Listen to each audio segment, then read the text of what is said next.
नमस्कार। कुरुक्षेत्र भूमि न्यूज़ में आप सभी का हार्दिक स्वागत है। कुरुक्षेत्र भूमि न्यूज़ की टीम आज पहुंची है गवर्नमेंट मॉडल संस्कृति सीनियर सेकेंडरी स्कूल खैरी, जिला कुरुक्षेत्र में। और आज हमारे साथ लाइव और ख़ास मुलाकात में हैं DS स्वामी जी, जिन्होंने एज ए प्रिंसिपल यहाँ का पदभार संभाला। आइए सर से लाइव मुलाकात करके जानकारी लेते हैं पदभार संभालने के समय में स्कूल की स्थिति क्या थी, क्या कुछ यहाँ का शिक्षा का स्तर था, क्या ब्यूटिफिकेशन था, और सर का अपना पदभार संभालने के बाद किस तरह के यहाँ पर चेंजेस आए हैं, किस तरह का सिस्टम यहाँ पर सर अप्लाई कर रहे हैं, और इससे पहले उन्होंने अपनी उत्कृष्ट सेवाएं किस क्षेत्र में दी है। और सौभाग्य है कि इस स्कूल में भी ये सर ने जैसे अपना पदभार ग्रहण किया है तो अपनी बेहतरीन सेवाएं देंगे।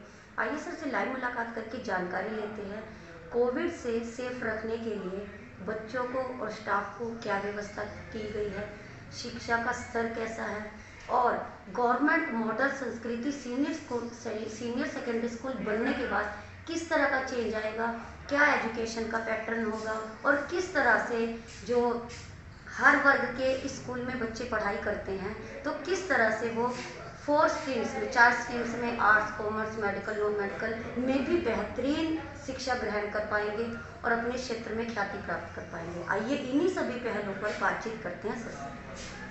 नमस्कार, मैं DS स्वामी। मैंने गवर्नमेंट मॉडल संस्कृति सीनियर सेकेंडरी स्कूल खैरी में अभी 12 मार्च को ही ज्वाइन किया है। इससे पहले मैं कुरुक्षेत्र के पेवा ब्लॉक में government senior secondary school Dhulgarh Guldara में प्राचार्य के तौर पे काम कर रहा था। ये विद्यालय जैसे ही सरकारी आदेशों के अनुसार, सरकारी नियमों के अनुसार या शिक्षा के क्षेत्र में बढ़िया करने के लिए हरियाणा सरकार ने पूरे हरियाणा में 136 स्कूलों को मॉडल संस्कृति स्कूल का दर्जा दिया है।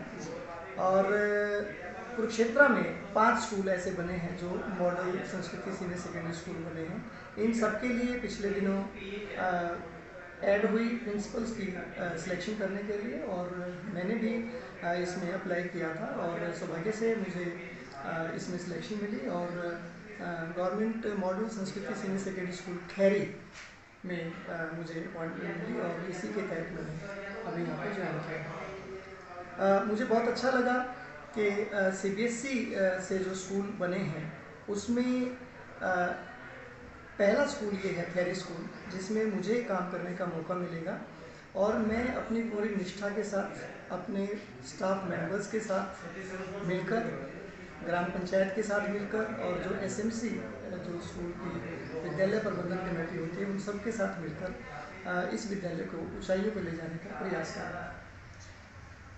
बहुत अच्छी सर आपने डिटेल में जानकारी दी।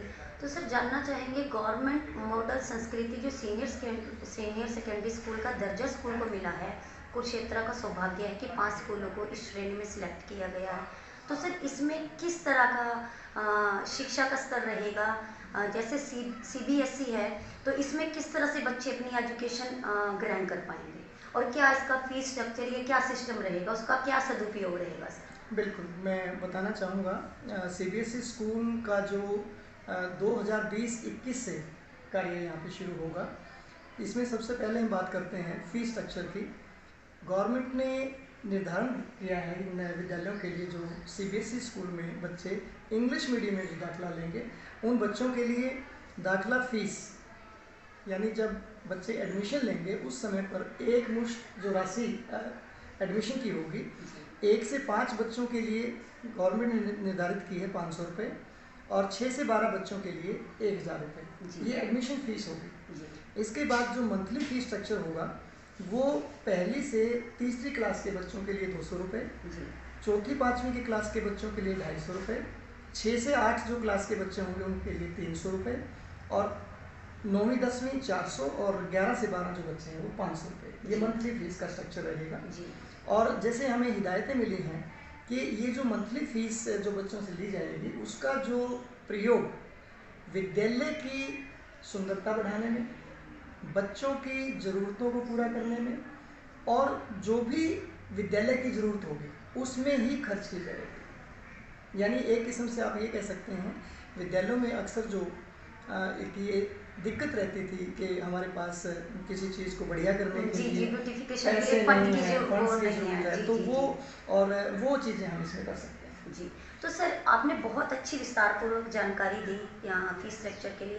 तो सर कोई परिवहन की भी व्यवस्था रहेगी इससे, ताकि जिस तरह से ये मॉडल संस्कृति स्कूल बन रहा है तो इसका प्रचार भी होगा, आसपास के गांवों में भी होगा, ब्लॉक्स में भी होगा, क्योंकि सेंटर पॉइंट पे ये स्कूल स्थित है और पहले से ही इसने बहुत अच्छा कार्य किया, सराहनीय।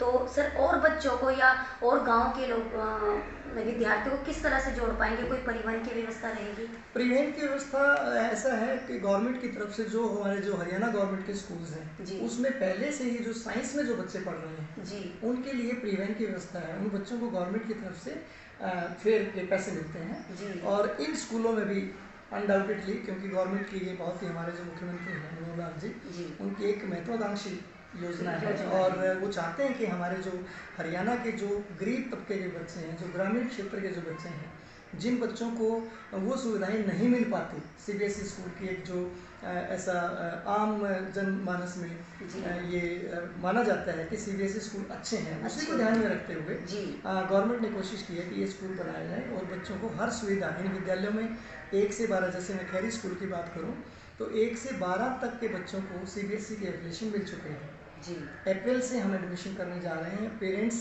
जो है वो काफ़ी हमारे पास खुश भी हैं। क्वेरीज के लिए आ रहे क्वेरीज के लिए, हैं जी। और मैं आपको बताना चाहूँगा, मैं इस क्षेत्र में गवर्नमेंट सीनियर सेकेंडरी स्कूल मथाना, जी वहाँ पे रसायन विद्यालय का जो रसायन विज्ञान का जी। प्राध्यापक रहा हूँ 18 साल। जी तो ये मेरा अपना कार्य क्षेत्र रहा है, जी तो इसलिए मुझे और ज़्यादा खुशी है कि मैं अपने उसी क्षेत्र में मैं आके फिर से वापस फिर आके से काम फिर से- करके और एक एडमिनिस्ट्रेशन में आके मैं काम करूँ, तो जी, जी। बच्चों के लिए मैं जितना भी प्रयास होगा वो करूँ। जी, बहुत ही अच्छी सर आपने हमें जानकारी दी। तो सर जिस तरह से अब आपने यहाँ पर स्कूल में पदभार अपना संभाला है, कोरोना के केसेस 2020 में कोरोना आया, 2021 में वैक्सीन भी आ चुकी है, लेकिन लोग लापरवाह हो गए हैं। पर स्कूल में काफ़ी हद तक इन चीज़ों को मतलब प्रैक्टिस में लिया जा रहा है, काफ़ी व्यवस्था की जा रही है सुरक्षा के लिए भी, कोरोना की गिरफ्त में ना आए बच्चे। तो यहाँ पर सर क्या सिस्टम आपके द्वारा मल्टीप्लाई करवाया गया है?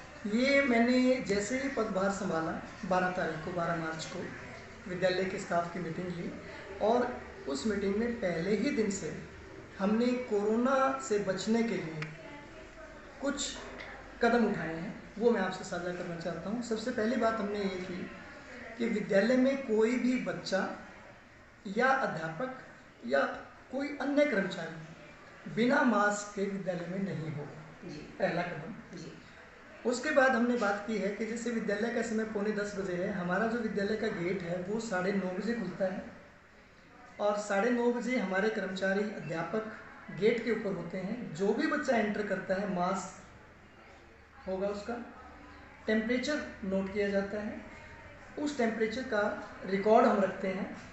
उसके बाद बच्चों के सैनिटाइजर के साथ हाथ धुलवाए जाते हैं और तब बच्चों को विद्यालय में एंट्री दी जाती है। इसी प्रकार से हर अध्यापक के, हर कर्मचारी का टेम्परेचर हम नोट करते हैं और उसका भी हम रिकॉर्ड रखते हैं। इसके अलावा विद्यालय में बच्चों को ये अनाउंस किया गया कि आप सभी विद्यालय में अनावश्यक रूप से इधर उधर नहीं घूमेंगे, पानी की बोतल अपने साथ लेके आएंगे, अपने साथ छोटा जो हैंकी टॉवल होता है वो अपने आप लेके आएंगे और अपना टॉवल ही यूज़ करेंगे। आपस में कोई कापी किताब पेन पेंसिल बिल्कुल भी शेयर नहीं करेंगे।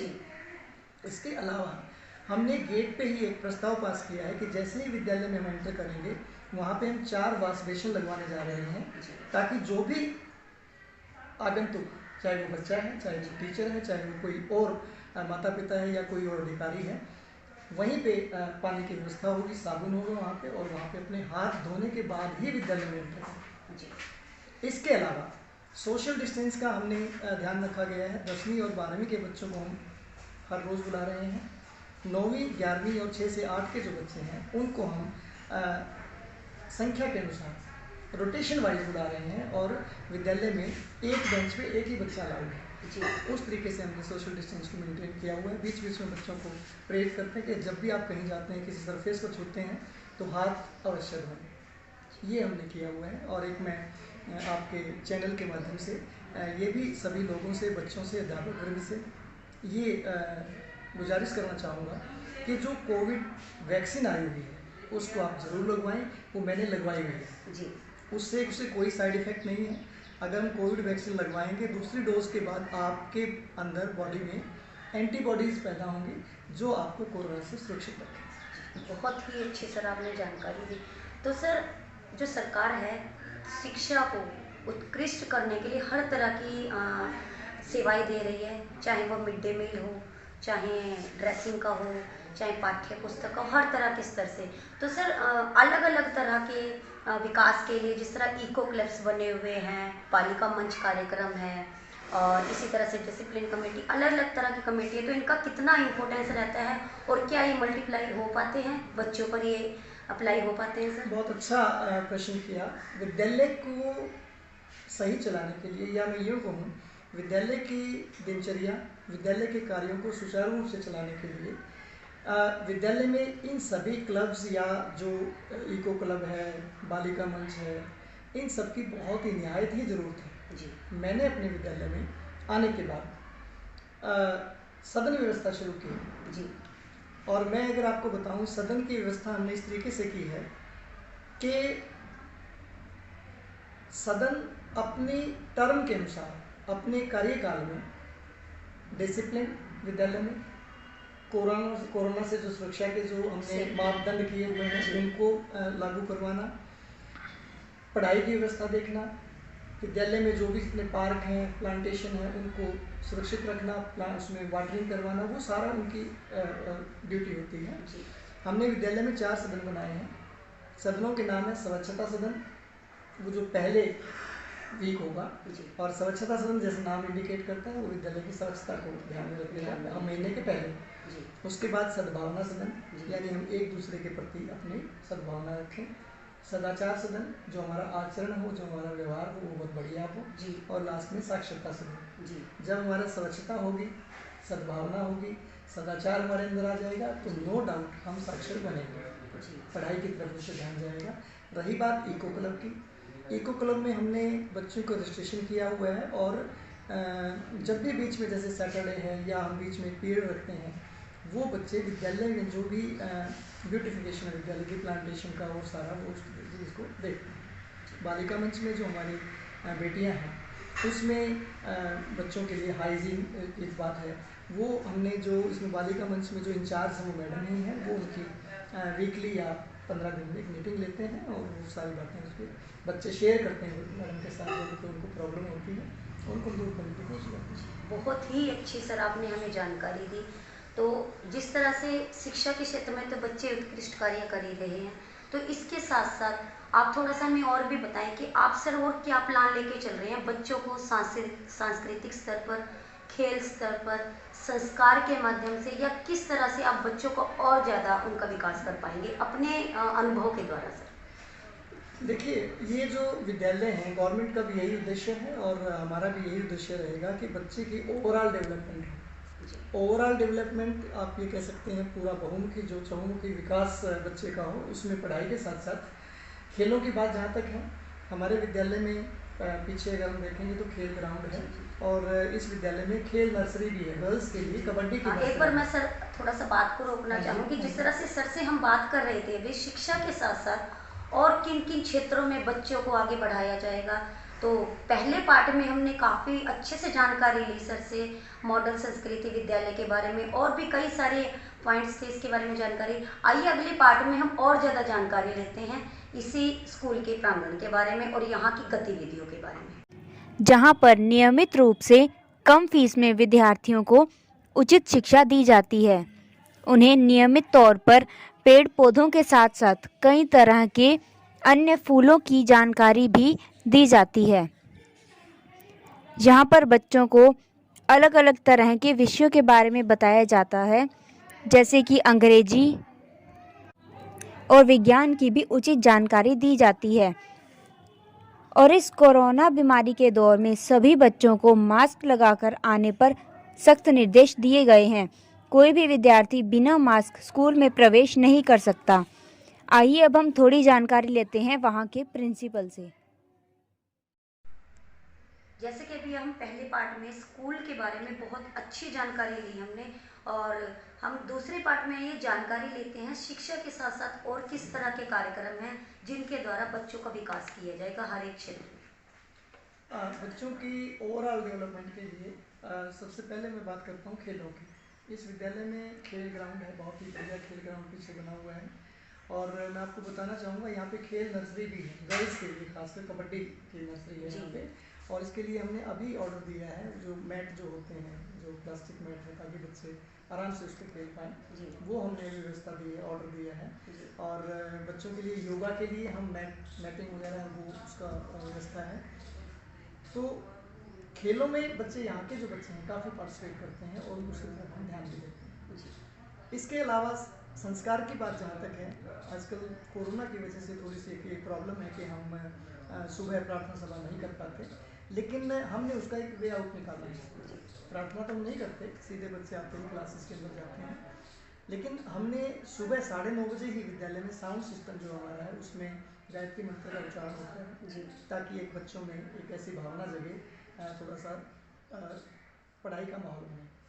जो भी हमने सूचना देनी होती है, जो भी बात बच्चों को बतानी होती है, उसी के माध्यम से 2-4 मिनट, ज़्यादा टाइम वेस्ट नहीं करते। कारण क्या है इसका, सरकार ने स्कूलों का टाइम 3 घंटे किया है। यस, बिल्कुल बिल्कुल। और अगर हम 3 घंटों में इस तरह की कोई कार्रवाई करेंगे तो बच्चों का टाइम वेस्ट होगा। और क्योंकि लास्ट के समय में ही बच्चों और को, मैं इस बात में बड़ा पर्टिकुलर हूँ कि मैं बच्चों की पढ़ाई की तरफ ज़्यादा ध्यान देता हूँ। बाकी चीज़ें, क्योंकि ये पढ़ाई का 1 महीना ही रह गया, पूरे साल पढ़ाई नहीं कर पाए बच्चे, तो हम उस पर, लेकिन हम ये भी नहीं चाहते कि बच्चों को संस्कार ना मिले।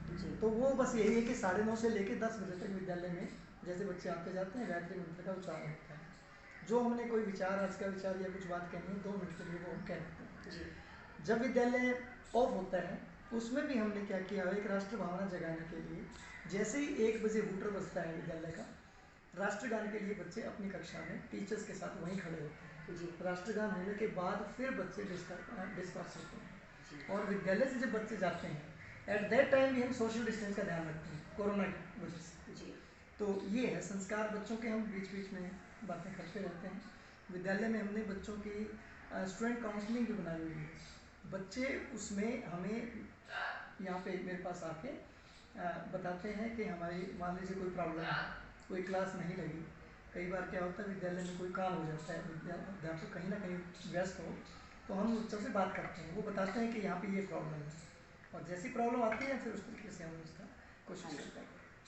बहुत बहुत अच्छी सर, आपने विस्तार पूर्वक जानकारी दी। तो सर, कुरुक्षेत्र भूमि न्यूज़ चैनल के माध्यम से आप क्या जन संदेश देना चाहेंगे या अपील करना चाहेंगे?